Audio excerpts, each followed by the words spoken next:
بسم اللہ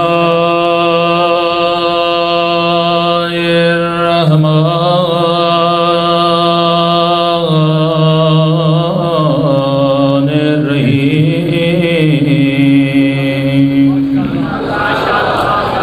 الحمد للہ رب العالمین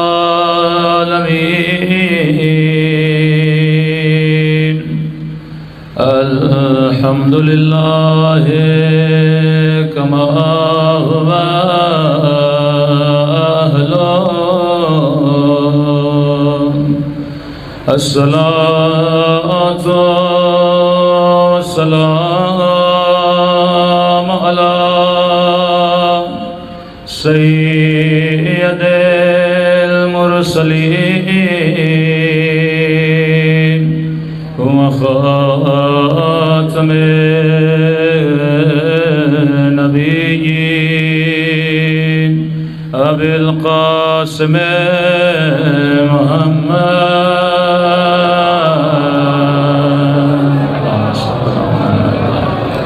وعلى آله الطيبين الطاهرين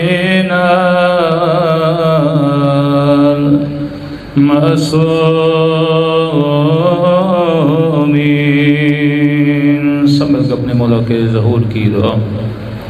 اللہم کل ولیک حجت ابن الحسن صلواتک علیہ وعلی آبائه فی هذه الساعة وفي كل وليا وحافظا وقائدا وناصرا ودليلا حتى تسكنه أرضك طوعا وتمتعه فيها برحمتك يا أرحم الراحمين. صلوات پڑھے محمد.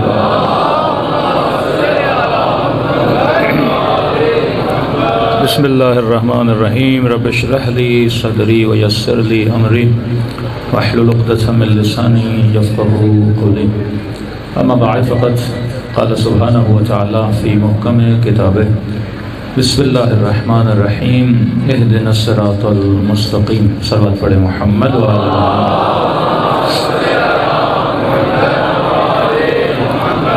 دعا ہے پروردگار عالم ہم سب کی عبادتوں کو اپنی بارگاہ میں قبول فرمائے اور جو مقصد زندگی لے کر فرش عذاب تشریف لائے خدا ان مقاصد میں ہم سب کو کامیابی نصیب فرمائے. اہل بیت علیہ الصلوۃ والسلام کا فرمان ہے کہ کائنات میں ہر شے کی کوئی نہ کوئی قیمت ہے. یعنی ہر وہ شے جو آپ کو آنکھوں سے نظر آتی ہے اس کی کوئی نہ کوئی قیمت ہے. وہ چاہے لوہا ہو، لکڑی ہو، پتھر ہو یا سونا ہو یا چاندی یا گاڑی یا مکان یا پلاٹ یا ایون جتنے جانور آپ دیکھتے ہیں ہر چیز کی کوئی نہ کوئی قیمت ہے. آپ سے کوئی پوچھے گا اس بکری کی قیمت کیا ہے، آپ بتا دیں گے 30 ہے 40 ہے. آپ سے پوچھے گا اس گھر کی قیمت کیا ہے، آپ بتا دیں گے اتنے لاکھ اس کی قیمت ہے. لیکن مولا فرماتے ہیں کبھی سوچا کہ انسان کی قیمت کیا ہے؟ ہم بکری کی قیمت لگاتے ہیں، بھینس کی قیمت لگاتے ہیں، بیل کی قیمت لگاتے ہیں، گھر کی قیمت لگاتے ہیں، اور جو ان سب کو سنبھال رہا ہے، جس کی غلامی میں گویا پوری کائنات لگی ہوئی ہے کہ بکرے آپ کی خدمت میں، بکریاں آپ کی خدمت میں، بھینسیں آپ کی خدمت میں، زمینیں آپ کی خدمت میں، یہ آسمان سے بارش برستی ہے وہ آپ کے لیے، یہ دریا چلیں یہ آپ کے لیے، یہ ہوائیں چلیں یہ آپ کے لیے، یہ چرند یہ پرند یہ قندیل شمس و قمر کا یہ سب کچھ انسان کی خدمت ہے۔ لیکن کبھی سوچا کہ انسان کی قیمت کیا ہے؟ کہ آپ بولیں مثلا فلاں صاحب ہیں اس کی قیمت کیا ہے، 1 کروڑ ہے، 1.5 کروڑ ہے، 50 لاکھ ہے، 20,000 ہے۔ تو فرمایا انسان کی قیمت کا پتہ تب چلے جب اس کے خریدار کا پتہ لگے۔ بکری کا خریدار میں، بھینس کا خریدار میں، دودھ اور گوشت کے خریدار آپ، پلاٹ اور دکان کے خریدار آپ، لیکن سوال ہے کہ انسان کا خریدار کون ہے؟ تو کہا آؤ کربلا کے میدان میں۔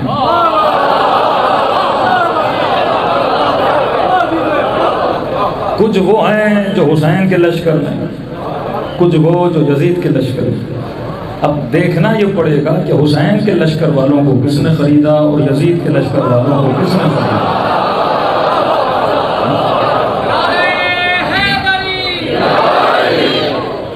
کون کتنی قیمت لگا رہا ہے؟ یہ جب سے رسول خدا دنیا سے پردہ پوش ہو کے چلے گئے تب سے قیمتیں لگ رہی ہیں۔ کسی نے اپنی قیمت حکومت لگائی، کسی نے اپنی قیمت تخت لگائی، کسی نے اپنی قیمت سونا و درہم و دینار لگائی، کسی نے اپنی قیمت رہ کی حکومت لگائی۔ لیکن آؤ حبیب ابن مظاہر کہا کہ میری قیمت اتنی ہے بس حسین کے چہروں پہ مسکراہٹ آ جائے۔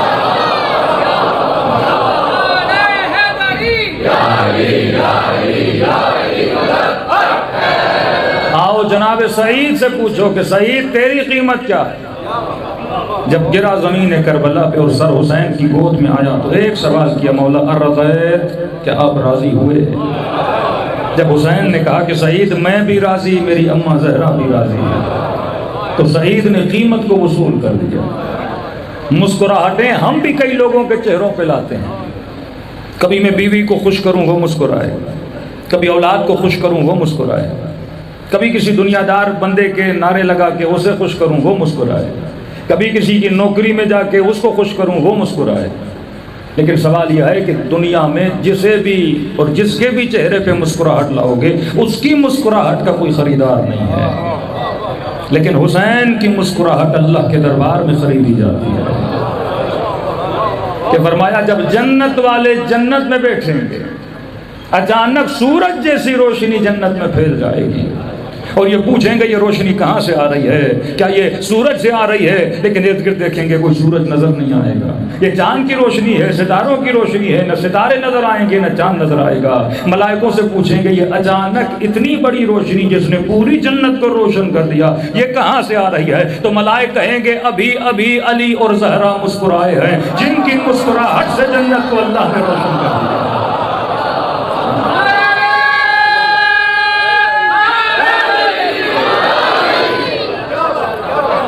تو سوال ہے کہ میری قیمت کیا ہے؟ ہر انسان کی قیمت ہے۔ اور یہ ٹاپک اس لیے پڑھ رہا ہوں کیونکہ پاکستان وہ منڈی ہے جہاں بہت سستے لوگ بک جاتے ہیں۔ شاید کہیں اور ضمیر اتنے سستے ہوں جتنے ہمارے ہاں ضمیر سستے بک جاتے ہیں۔ اپنی سیاست دیکھیے، اپنے حکمران دیکھیے، صاحبان اقتدار دیکھیے جو سکوں پہ، درہموں پہ، ڈالروں پہ بک جاتے ہیں۔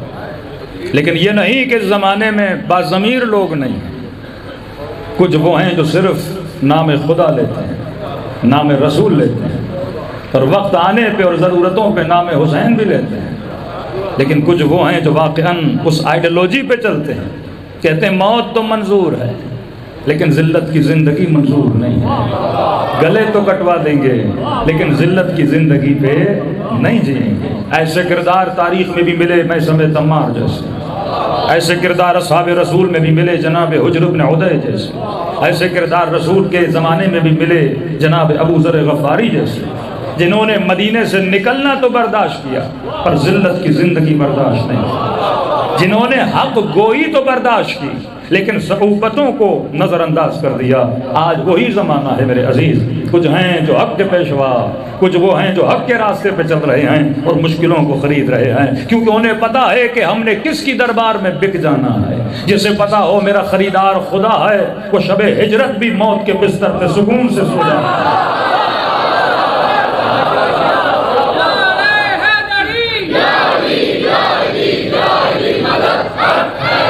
سوال یہ نہیں کہ نبی کے ساتھ ہونا شرف ہے یا نہیں ہے، یقیناً شرف ہے رسول کے ساتھ ہونا، لیکن سوال یہ ہے کہ کوئی سکون سے بستر پہ سوئے اور کوئی روئے۔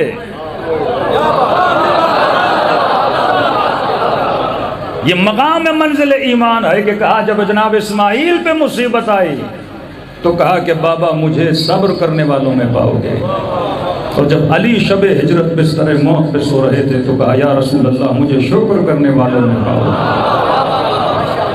یہ منازل ایمان ہے۔ تو فرمایا خریدار کون ہے؟ آئیے امیر المومنین سے پوچھتے ہیں کہ مولا آپ ہی بتائیے کہ انسان کی قیمت کیا ہے؟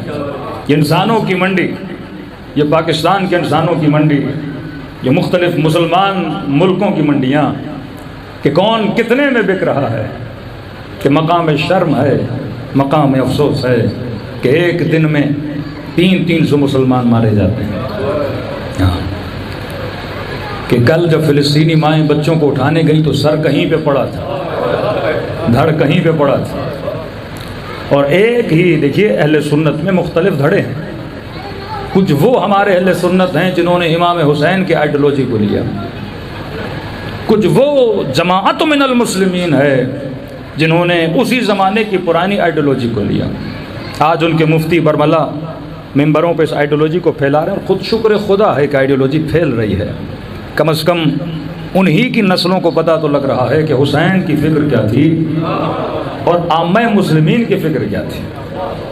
کہ آج ان کے مفتی صاحب نے برملا بولا اور کسی نے سوال کیا کہ مفتی صاحب یہ تو بتائیے اگر حسین ابن علی کسی فاسق کے مقابلے میں اٹھے کہ یزید فاسق تھا، فاجر تھا، دین خدا کو بدنام کر رہا تھا، لوگوں کو بے دین بنا رہا تھا، اور امام حسین نے اس کے خلاف نعرہ لیا، میدان میں گئے، اہل و عیال کے ساتھ قربانی دی، تو کہا کہ اس زمانے میں مکے میں مدینے میں اصحاب رسول بھی تو تھے، تابعین بھی تو تھے، عبداللہ ابن زبیر، عبداللہ ابن عمر، مختلف افراد اکابر مدینے میں موجود تھے، کہ ان کی خاموشی کے بارے میں آپ کا کیا کہنا ہے؟ یعنی اس زمانے میں دو دھڑے نکلے، ایک فکر حسین والے کہ جن کا یہ نظریہ تھا کہ فاسق کے مقابلے میں قیام کرنا ہے، دوسرے وہ جو خاموش رہے، کہ آپ ان کی خاموشی کے لیے کیا کہیں گے؟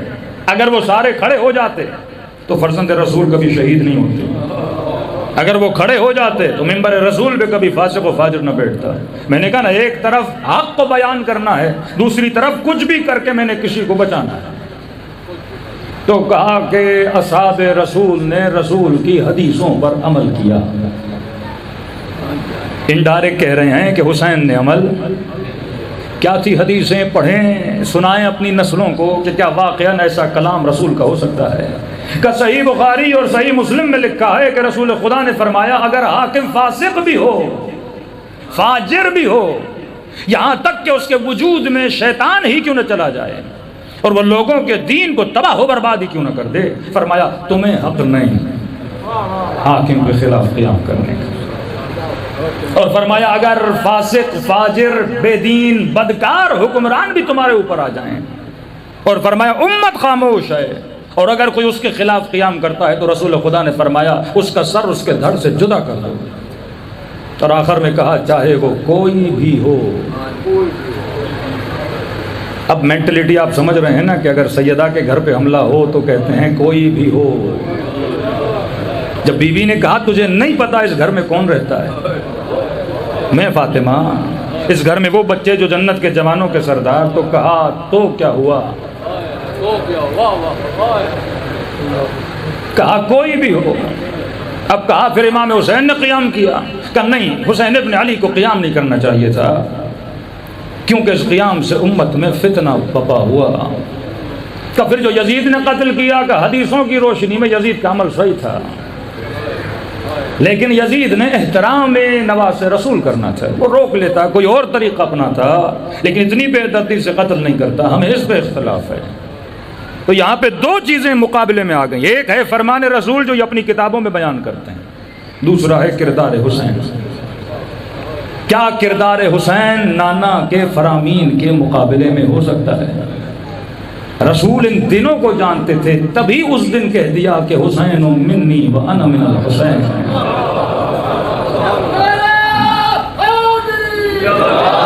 کبھی کوئی یہ شک بھی پیدا کرے کہ میرا نواسا میری سیرت کے خلاف جا سکتا ہے، فرمایا میں پہلے ہی بتا رہا ہوں کہ حسین مجھ سے ہے، میں حسین سے ہوں۔ کل اگر میں نہ رہوں تو حسین کو دیکھنا، جو حسین کرے وہی محمد کرنا چاہتا ہے۔ یہ کسی اور کی فضیلت میں کیوں نہیں آیا کہ ان الحسن والحسین سیدا شباب اہل الجنہ، یہ دونوں میرے نواسے جنت کے جوانوں کے سردار ہیں۔ اگر کوئی رسول کی سیرت کے خلاف چلے کیا وہ جنت کے جوانوں کا سردار ہو سکتا ہے؟ آپ متن تو حدیثوں کا دیکھیے کہ فرمائے ان الحسین مصباح الہدی وسفینۃ النجات، میرا نواسا چراغ ہدایت ہے۔ مطلب جب امت میں اندھیرا پڑ جائے گا، کوئی تجھے حق و باطل کی تمیز کرانے والا نہیں ہوگا۔ ایسے امتی پیدا ہوں گے جو کہیں گے رسول نے کہا کہ حاکم فاسق بھی ہو، فاجر بھی ہو، بدکار بھی ہو، وہ تمہارے دین کو تباہ بھی کر دے، وہ دین میں بدعتیں بھی پیدا کر دے، وہ جمعے کی نماز بدھ کو پڑھا دے، وہ صبح کی نماز 4 رکعت پڑھا دے، وہ احکام حج میں رد و بدل کر دے، وہ نمازوں میں اذانوں میں رد و بدل کر دے۔ فرمایا پھر بھی تم کچھ نہ کہنا، جو وہ کہہ رہا ہے کر رہا ہے کرتے جانا، قیامت میں جانوں اور وہ حاکم جانے۔ یہاں پہ اہل بیت نے قیام کیا کہ یہ دین کی شکلوں کو بدل رہے ہیں، کہ فرمایا خرج تو میں اس لیے نکلا تاکہ اپنے نانا کے دین کو زندہ کروں۔ مطلب جو دین مردہ ہو چکا تھا اسے حسین نے زندہ کیا، اور فرمایا امت کے اندر جو بدعتیں پیدا ہو چکی ہیں ان بدعتوں کو ختم کروں۔ تو قیام امام حسین کے بعد 2 طرح کے گروہ بنے۔ ایک گروہ وہ بنا جو کہنے لگا حاکم کیسا بھی ہو کچھ نہیں کہنا، آپ نے گھر میں بیٹھ کے نماز پڑھنی ہے، اپنے روزے رکھنے ہیں۔ دوسرا حسین ابن علی کا تصور کہ اشہد انک قد اقمت الصلاۃ وآتیت الزکاۃ وامرت بالمعروف ونہیت عن المنکر، کہ مولا میں گواہی دیتا ہوں آپ وہ تھے جنہوں نے ظلم کے خلاف آواز اٹھایا، آپ وہ تھے جنہوں نے ظالموں کے خلاف آواز اٹھایا۔ تو 2 سوچیں بنی، ایک مسلمانوں کا وہ دھڑا جو ظالموں کے مقابلے میں کھڑا ہوا، دوسرا مسلمانوں کا وہ دھڑا جو ظلم کے مقابلے میں سرتریز ہو گیا۔ اور آئیے اس فکر حسین کو آج تک لے کر آتے ہیں۔ 1400 سال اس عزاداری نے ایک فکر کو زندہ رکھا کہ کونوا للظالم خصما وللمظلوم عونا، ظالم کے لیے اپنے دل میں نفرت کو رکھنا اور مظلوم کے لیے ہمدردی رکھنا۔ آج پورے عالم اسلام میں نگاہ دوڑائیے، 44 45 پتہ نہیں 60 ممالک ہوں گے مسلمانوں کے، لیکن ایک ملک بتائیے جو استعمار کے مقابلے میں، جو ظالموں کی آنکھوں میں آنکھیں ڈال کے کھڑا ہو، جو اپنی تعداد کو نہ دیکھے، جو اللہ پہ بھروسہ کر کے اس کے مقابلے میں کھڑا ہو۔ آج بڑے سے بڑے ملک شرم کے مارے ان کا سر جھکا ہے۔ میں کہتا ہوں آج پوری امت کا سر شرم سے جھکا ہے، اور اگر کسی کا سر فخر سے بلند ہے تو وہ علی والوں کا سر ہے۔ آپ جرأت سے بول سکتے ہو کہ وہ ہم ہیں جو ظالموں کے مقابلے میں کھڑے ہیں، اور واللہ کل کے مرہب بھی علی سے ڈر رہے تھے، اور آج کے مرہب بھی علی کے علی بیٹے سے ڈر رہے ہیں۔ آج کون ہے امریکہ اور اسرائیل کے مقابلے میں کھڑا؟ آج یہ پوری جو مقاومت کا ٹرائنگل بنا ہے کہ ایران سے شروع ہوتا ہے عراق، عراق سے شروع ہوتا ہے لبنان، لبنان سے شروع ہوتا ہے یمن، یمن سے شروع ہو کے فلسطین میں پہنچ جاتا ہے، کہ جس نے واقعاً جنہوں نے وہ اہل سنت جنہوں نے نظریہ امام حسین کو لیا کہ نہیں، نظریہ اہل سنت جو اکثر ان کے علماء دیتے ہیں، فرماتے ہیں الملک لمن غلب، حکومت اس کی ہے جس کا غلبہ۔ ضیاء الحق کے زمانے میں روڈوں پہ کہ قرآن کی آیت لگائی جاتی تھی، اللہ تمہارا ولی، رسول تمہارا ولی اور اولی الامر تمہارا ولی، کا اولی الامر حاکم ہے تو لہٰذا ضیاء الحق کی اطاعت تم سب پر کیا ہے؟ واجب ہے۔ کئی بڑے بڑے مولوی جو ان کو امیر المومنین کہتے تھے، کیونکہ ہمیشہ تاریخ میں غیر شیعہ جو مولوی گزرا ہے وہ ہمیشہ حکومتوں کا جیر خار رہا ہے، کیونکہ ان کے جیبیں حکومتیں بھرتی تھیں۔ اور حاکم کی تبلیغ کے لیے ہمیشہ مولوی کو استعمال کیا گیا، لیکن مکتب اہل بیت میں یہ برعکس تھا۔ ہمارے یہاں کبھی بھی مولوی حکومتوں سے پیسے نہیں لیتے، بلکہ ہمارے یہاں مولوی حکومت کرتے ہیں، الٹ ہے، ان کا مولوی نوکر ہوتا ہے، ہمارے مکتب کا عالم حاکم ہوتا ہے۔ لبنان چلے جائیے شیعوں پہ حکومت عالم، ایران چلے آئیے شیعوں پہ حکومت عالم، عراق چلے آئیے عراق کے وزیر اعظم کو اتنا پاور نہیں جتنا سیستانی کو پاور ہے۔ ہمارے یہاں جو نظریہ تھا کہ حق حکومت یا اہل بیت کو ہے، یا پردے غیب میں جب اہل بیت نہیں ہوں گے تو ان کے ورثہ کو ہے، کہ علماء ورثۃ الانبیاء ہیں، لیکن ان کا یہاں یہ مولوی حاکم کی فیور میں فتویٰ دیتا ہے، مولوی حاکم کی تعریف کرتا ہے۔ ابھی بھی کچھ حکومت کے مولوی ہیں، پچھلی حکومت تھی تو ان کے قصیدے، یہ حکومت ہے ان کے لیے فرق نہیں پڑتا، امیر شام آ جائے، یزید آ جائے، مروان آ جائے، بنو عباس آ جائیں، ان کا کام ہے تعریفیں کرنا۔ تبھی معاشرہ ایک ایسا معاشرہ جو پیرالائز معاشرہ ہے، جس میں کوئی جان نہیں ہوتی، لیکن کچھ ایسے پیدا ہوئے جیسے حماس، کل رات ہی 2:30 بجے ان کی شہادت ہوئی۔ یہ وہ لوگ تھے جنہوں نے واقعاً پورا وہ متعصب طبقہ جو شیعوں سے نفرت کرتا تھا، وہ دیکھتا تھا کہ ہم اہل سنت کا ایک لیڈر جس نے پوری فلسطین کی مقاومت کو اور جہاد کو سنبھالا ہوا ہے، اور جب وہ تقریر کرتا ہے تو وہ سب سے پہلے جس کا شکریہ ادا کرتا ہے وہ شیعوں کا شکریہ ادا کرتا ہے۔ نہ سعودی عرب کا شکریہ ادا کیا، نہ کسی اور ملک کا شکریہ ادا کیا، وہ اپنی تقریر میں اگر شکریہ ادا کرتا تھا تو محمد اور آل محمد کے ماننے والوں کا شکریہ ادا کرتا تھا کہ واقعاً انہوں نے مظلوم پروری کا حق کیا کر دیا، ادا کر دیا۔ آج دنیا دیکھ رہی ہے کہ خدا نے کسی کو عزت دی ہے تو حسین کے چاہنے والوں کو عزت دی ہے۔ آج آپ یمن کے مومنوں کو دیکھیے، پرسوں حملہ ہوا یمن پہ، ہمارے یہاں ایک چھوٹا سا حملہ ہو جائے خوف آ جاتا ہے، لیکن ایسے مظلوم لوگ جن کے پاؤں میں پھٹی ہوئی جوتیاں، سوویت یونین کے زمانے کی کلیشن کوفیں، یمنیوں کو دیکھیں گے قد بھی چھوٹے ہوتے ہیں۔ جب اسرائیل جیسا ملک حملہ کرتا ہے تو وہ خوشی کے مارے تقریر کرتا ہے ان کا لیڈر کہ ہمیں خوشی ہے کہ خدا نے اپنے سب سے بڑے دشمن کے مقابلے میں ہمیں چنا ہے۔ اس کے مقابلے ہمیشہ یزیدیوں کے مقابلے میں کھڑے ہوئے تو حسین ابن علی کھڑے ہوئے، اور آج بھی بڑے سے بڑے شیطانوں کے مقابلے میں اگر کوئی کھڑا ہے تو علی اور آل علی کے چاہنے والے کھڑے ہیں۔ یہ درس تھا درس کربلا کہ تمہاری عزت اس میں ہے کہ مظلوموں کا ساتھ دو اور ظالم سے کیا کرو، نفرت کرو۔ صلوات پڑھے محمد وعلی محمد۔ اور دن بدن خدا اس مکتب کو عزت دے رہا ہے، دن بدن آپ کے مکتب کی حقانیت کائنات میں پھیل رہی ہے۔ کیوں؟ کیونکہ فرمایا اس مکتب کا تعلق عقل اور فطرت سے ہے۔ آپ کا کوئی فقہی مسئلہ، آپ کا کوئی بھی استدلال ہو وہ عقلانیت کی مبنا پہ ہوتا ہے۔ تبھی آپ دیکھتے ہیں، کبھی آپ نے نہیں سنا ہوگا ہمارا کوئی مشہور بندہ پڑھا لکھا کسی اور مکتب میں چلا جائے، لیکن وہاں سے کئی ایسے نام آتے ہیں جو فوراً مکتب اہل بیت کے اندر آ جاتے ہیں، جیسے مفتی ہمدرد، پڑھے لکھے لوگ ہیں یہ، کئی ایسے پڑھے لکھے لوگ، اسماعیل دیوبند صاحب فیصل آباد والے، یہ وہ پڑھے لکھے لوگ تھے جنہوں نے حقانیت مکتب، کیوں؟ کیونکہ باعث بنا جو استدلال اہل بیت نے کیا۔ آپ کے فقہی مسائل دیکھیے، پورے ایران کو مسلمان بنایا جناب عمر نے، تلوار کے زور پہ ایک ملک مسلمان بنا، اور عقلانیت کے بیس پہ وہ سارے علی والے بن گئے۔ دلوں پہ مولا علی نے کون سی تلوار چلائی، اہل بیت نے کون سی تلوار چلائی، لیکن پورے ملک کو کیا بنا دیا، محب اہل بیت، ایک فقہی مسئلے کی وجہ سے۔ میں نے کہا نا آپ کی فقہ میں بھی کیا ہے، عقل ہے۔ طلاق کا مسئلہ تو بادشاہ رات کو غصے میں تھا، نشے میں تھا، اللہ کو پتا، بیوی کو کہہ دیا کہ طلاق ہے۔ صبح اٹھا تو بیوی نظر ہی نہیں آ رہی، کہ کوئی ہے پانی پلانے والا، زوجہ ہے ہی نہیں، کہاں گئی، کہ دوسری کمرے میں چلی گئی ہیں، کہ بلاؤ، کہ نہیں آ رہی، کہہ رہی ہیں کہ میرے لیے آپ نامحرم ہو۔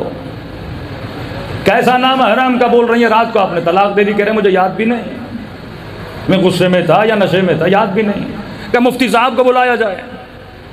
جتنے بھی مفتی حضرات تھے آ گئے، کہ بادشاہ سلامت بیوی کہہ رہی ہے آپ نے بولا تھا طلاق، تو لہٰذا طلاق ہو گئی، اب کیا کریں، کہ حلالہ ہوگا۔ غیرت مند بندہ تو حلالہ نہیں کراتا،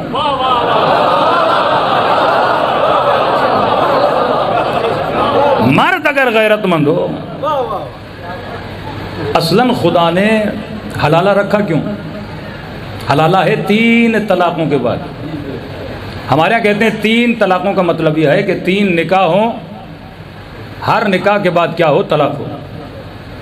3 مرتبہ عورت ایک مرد کے پاس آئے، مرد اسے چھوڑ دے، پھر نکاح کر کے آئے، پھر مرد اسے چھوڑ دے، پھر نکاح کر کے آئے، پھر مرد اسے چھوڑ دے. اللہ کہتا ہے اب نہ تو اس مرد کے لائق ہے نہ یہ تیرے لائق ہے.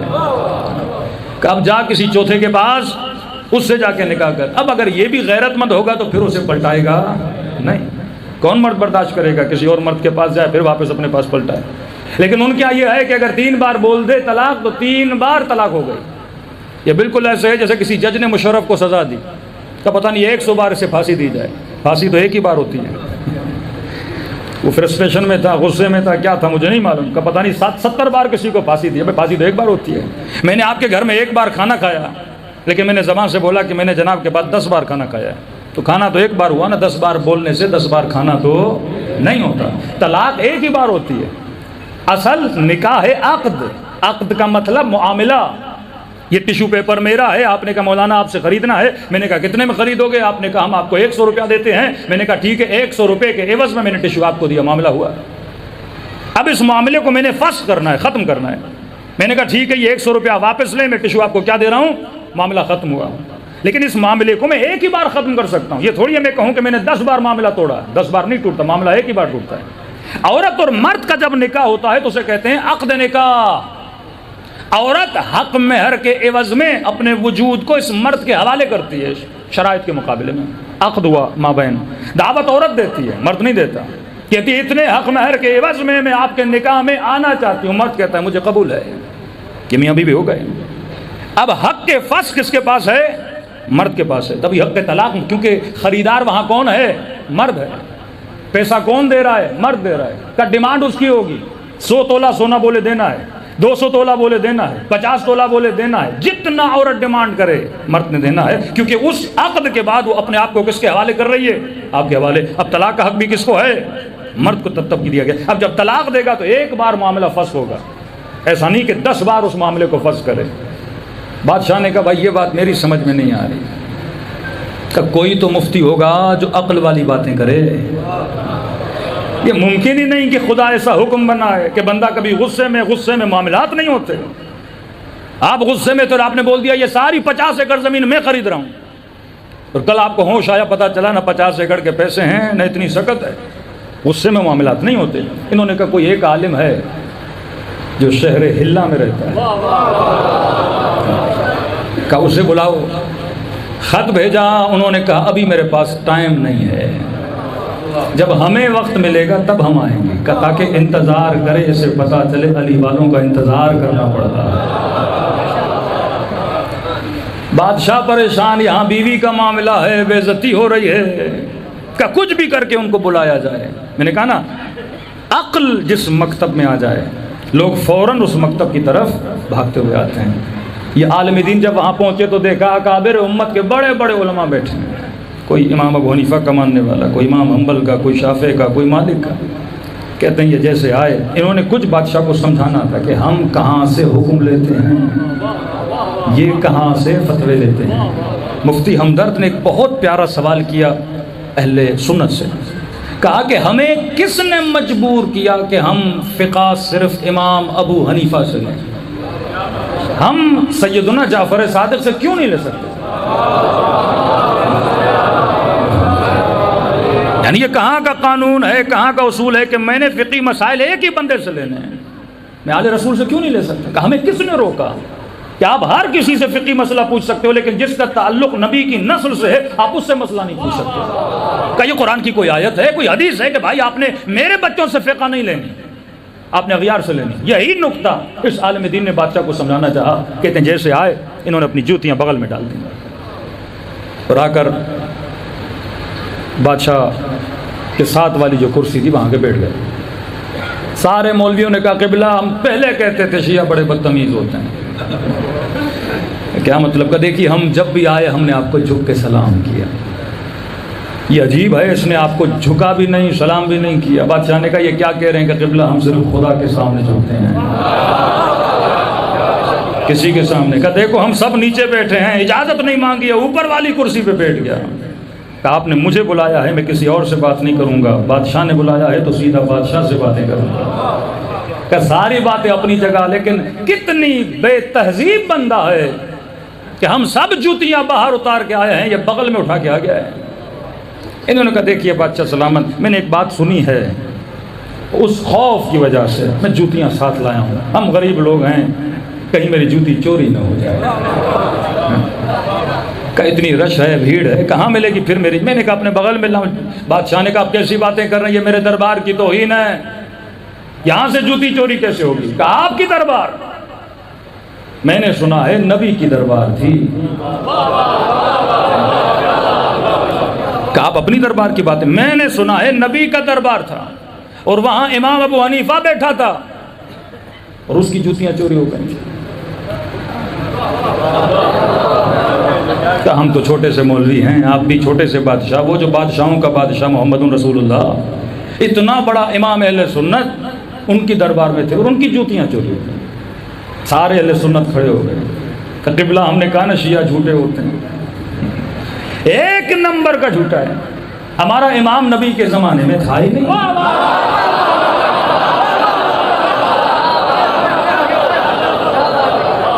اچھا کہہ رہے ہیں قبلہ، معذرت چاہتا ہوں بڑھاپا آ گیا ہے، بھول گیا تھا نام. امام مالک بیٹھے ہوئے تھے، مالکی کھڑے ہو گئے، قبلہ یہ پھر جھوٹ بول رہا ہے، ہمارا امام نبی کے زمانے میں تھا ہی نہیں.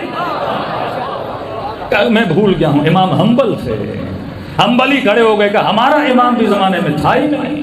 انہوں نے کہا شاید امام شافعی تھے، بڑھاپا ہے، میں نام بھول جا رہا ہوں. چاروں کے سارے فقہ کھڑے ہو گئے، قبلہ کیا مذاق لگایا ہوا ہے، نہ مالک تھا نبی کے زمانے میں، نہ حنبل تھا نبی کے زمانے میں، نہ شافعی تھا نبی کے زمانے میں، نہ امام ابو حنیفہ تھا نبی کے زمانے میں. یہ عالم کھڑا ہو گیا کہ قبلہ پھر آپ طلاق کے مسئلے ان سے پوچھ رہے ہو جنہوں نے نہ نبی کو دیکھا نہ سنا.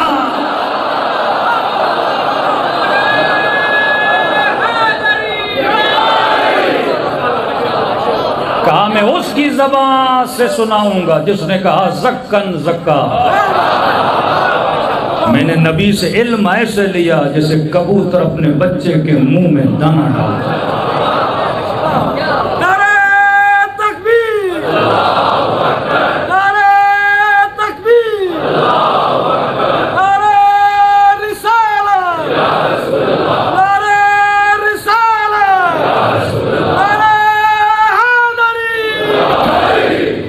یہ مکتب عقل، یہ مکتب فطرت.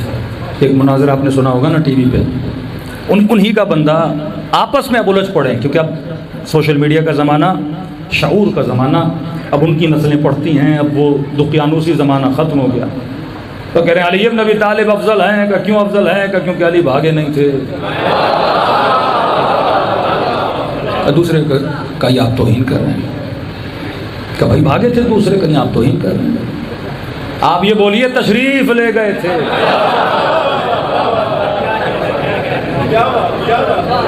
تو انہوں نے کہا لے نہیں گئے تھے، تشریف دکھا کر گئے تھے. شکر خدا کریں آپ کو اللہ نے وہ مکتب دیا، وہ فقہ دی جو فقہ کس کے مطابق ہے؟ عقل کے مطابق. آج کسی بھی اسلامی ملک کی لیڈرشپ ان کے علماء کے ہاتھوں میں نہیں، لیکن یہ مکتب اہل بیت کا شعور تھا کہ خدا نے آپ کی لیڈرشپ آپ کے علماء کے ہاتھ میں رکھی. اب وقت کا بڑے سے بڑا بادشاہ شیعہ عالم کے ٹکر میں جب آتا ہے تو اس کے تخت کو الٹا لیا جاتا ہے. یہ وہ کربلا کی اطاعت، یہ وہ کربلا کا فلسفہ کہ ہمارے شعوروں میں، ذہنوں میں ڈال دیا کہ فاسق کی کبھی ہم اطاعت نہیں کرتے، فاجر کی ہم اطاعت نہیں کرتے. ابھی جب پاکستان میں زکوٰۃ بل پاس ہوا تو پوری امت اس حاکم کو زکوٰۃ دیتی ہے. شیعوں نے کہا ہم اسے نہیں دیں گے کیونکہ ہم حاکموں کو اولی الامر نہیں مانتے. ارے اس سے بڑی نعمت ہے کہ پاکستان میں آج ہمارے بھائیوں کا اولی الامر شہباز شریف ہے، لیکن آج بھی آپ کا اولی الامر حضرت حجت امام زمانہ ہے.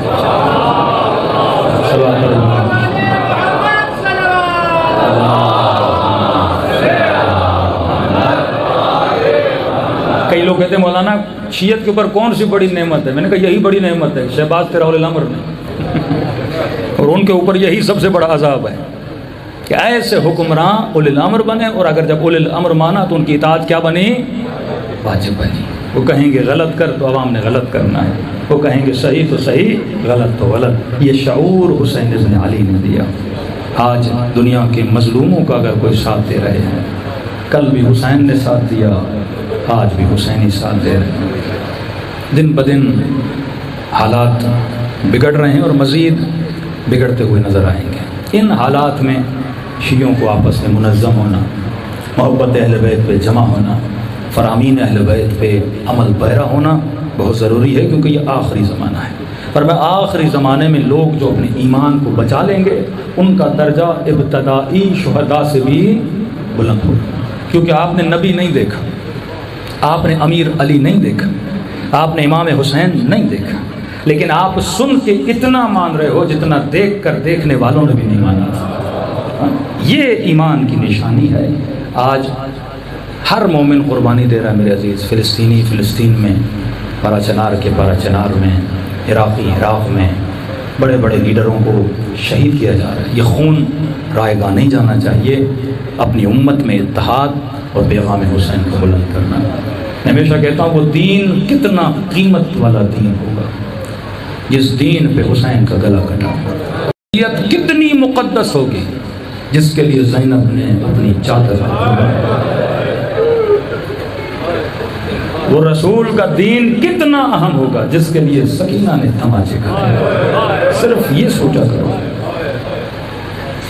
ہر بندہ مارا جائے اس کی بھی اہمیت ہے، لیکن اللہ کا ولی روئے زمین خلیفۃ اللہ حسین کے بدن پہ گھوڑے دوڑائے جا رہے ہیں، یہ مصیبت کبریٰ ہے کہ فرمایا زمین اور آسمان والے حسین ابن علی آپ پہ روتے ہیں۔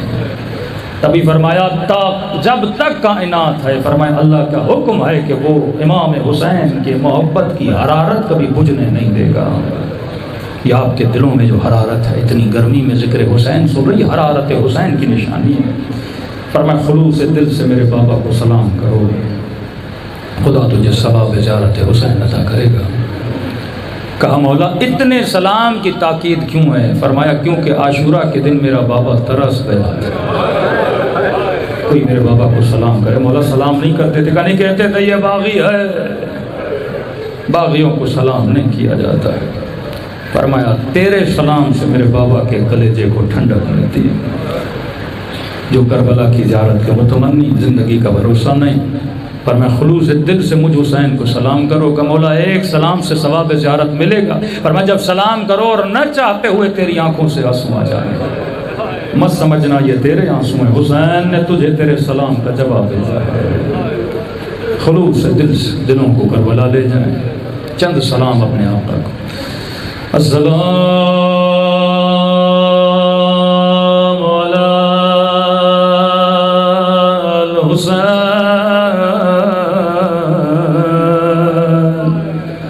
وعلی علی ابن الحسین، سب مل کے وعلی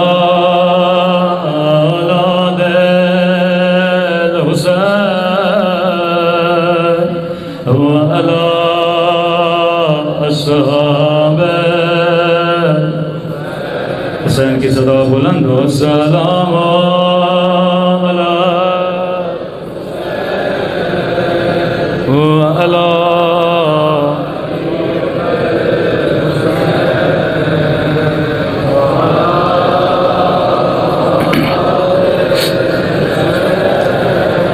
وعلی صحابہ حسین، بلند آواز سے السلام علی حسین وعلی علی ابن الحسین وعلی اولاد وعلی الصحابہ۔ میرا سلام ہو سکینہ کہ زخمی رخساروں پہ خدا کسی بچی کو بچپن میں یتیم نہ بنائے۔ امام حسین فرماتے ہیں شیو جب جب پانی پیو میری سکینہ کو یاد کیا کرو، ایک ایک گھونٹ کے لیے میری بچی کو تماچے مارے گئے۔ میری عادت مصائب کی ابتدا امام زمانہ کے جملوں سے کرتا ہوں۔ علماء فرماتے ہیں جب کبھی دل کرے رونے کا تو فرمایا زیارت ناحیہ پڑھا کرو۔ یہ جملے کسی ذاکر کے جملے نہیں، فرزند زہرا کے جملے ہیں۔ سنیں گے اپنے جد کے مصائب پہ کیسے گریہ کرتے ہیں۔ فرمایا میرا سلام ہو ان ننے سے رخساروں پہ جن کا رنگ بدلتا رہا، یہ نہیں کا رنگ بدل گیا بلکہ بدلتا رہا۔ کبھی شمر کے تماچوں نے رنگ نیلا کیا، کبھی ظالم کے تماچوں نے رنگ سیاہ کیا۔ شاید میرے برادران اہل سنت موجود ہوں، شاید پوچھیں شیعہ سکینہ پہ اتنا کیوں روتے ہیں۔ میں صحیح بخاری کی ایک حدیث پڑھنا چاہتا ہوں، سنیں گے رسول خدا کیا فرماتے ہیں۔ فرمایا مسلمانوں کبھی حیوان کو بھی منہ پہ نہ مارا کرو، اگر حیوان کو ادب کرنا ہو بدن پہ مارو، لیکن حیوانوں کو منہ پہ نہ مارا کرو۔ امام زمانہ فرماتے میرا سلام ان ننے سے رخسار پہ اور جن کا رنگ تماچوں نے بدل دیا۔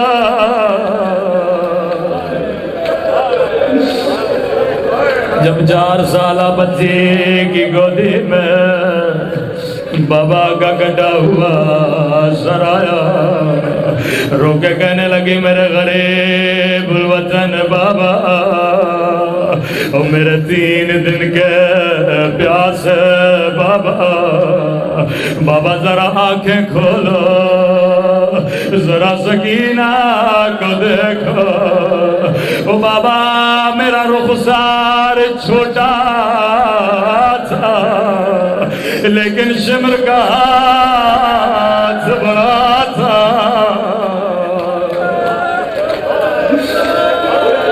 نبی نے فرمایا کبھی حیوان کو بھی منہ پہ نہ مارا کرو۔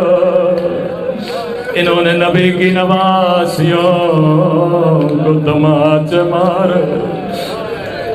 دوسرا فرمائشیو جب جب پانی پیو میری سکینہ کو یاد کیا کرو۔ روایت کے جملے ہیں قافلہ حلب کے شہر میں پہنچا، 40 گھوڑے سوار آگے آگے، قیدی بیویاں پیچھے پیچھے۔ ظالموں نے قافلہ روکا، شدید گرمی شدید دھوپ میں امام زین العابدین کو بٹھا دیا۔ ننھی سی 4 سالہ بچی میرے مولا کی گودی میں بیٹھی، یہاں شمر لئی نے پانی کا مشق لیا، اپنے سپاہیوں کو پانی پلانے لگا۔ اللہ کسی پیاسے کو پانی نہ دکھائے۔ آہستہ سے کہا بھیا سجاد مجھے بڑی پیاس لگی ہے۔ مولا نے کہا سکینہ یہ لعین ہے تجھے پانی نہیں دے گا۔ کہا بھیا اجازت تو مانگوں شاید تھوڑا پانی دے دے۔ فرمایا سکینہ چلے جا، کہیں قیامت کے دن یہ نہ کہے بچی نے ہم سے مانگا نہیں تھا۔ اب حسین کی پیاسی بچی ننے ننے قدم اٹھاتی ہے، بابا کے قاتل کے قریب جاتی ہے، کہتی ہے شمر تھوڑا پانی دے دے، مجھے خدا کی قسم اگر کہتا سکینہ پانی نہیں دوں گا بچی دوبارہ پانی نہیں مانگتی، لیکن راوی کہتا لئی نے کوئی جواب نہیں دیا، یہ اپنے سپاہیوں کو پانی پلاتا رہا، بچی اس کے پیچھے پیچھے، شاید اس کے بعد پانی دے گا، شاید اس کے بعد پانی دے گا۔ راوی کہتا 40 سپاہیوں نے پانی پی لیا، لیکن سکینہ اب تک پیاسی ہے۔ اب لئی نے گھوڑوں کو پانی پلانا شروع کیا، راوی کہتا ہے بچی چل چل کے تھک گئے، ایک مرتبہ زمین پہ بیٹھے، کہنے لگی سب کو پلا لے، جب تھوڑا بچ جائے تو مجھے بھی پلا لینا۔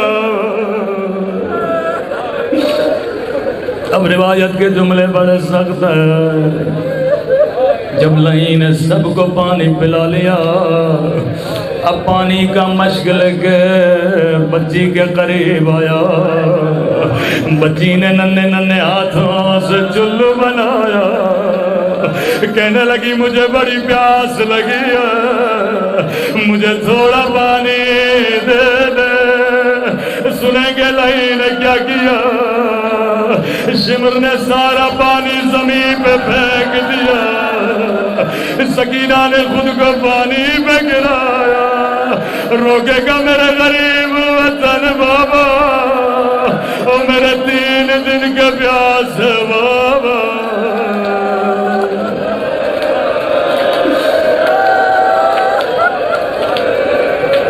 اے خدا جو سکینہ کی یتیمی کا واسطہ، تجھے کٹی ہوئی گردنوں کا واسطہ، تجھے زینب کی لٹی چادر کا واسطہ، ہمارے مولا اور آقا امام زمانہ کا ظہور فرما دے۔ اے خدا جو زیارت کربلا کے متمنی ہے انہیں زیارت کربلا نصیب فرما، قبر و قیامت میں شفاعت حسین نصیب فرما، بانیان مجلس کی پریشانیوں کو دور فرما۔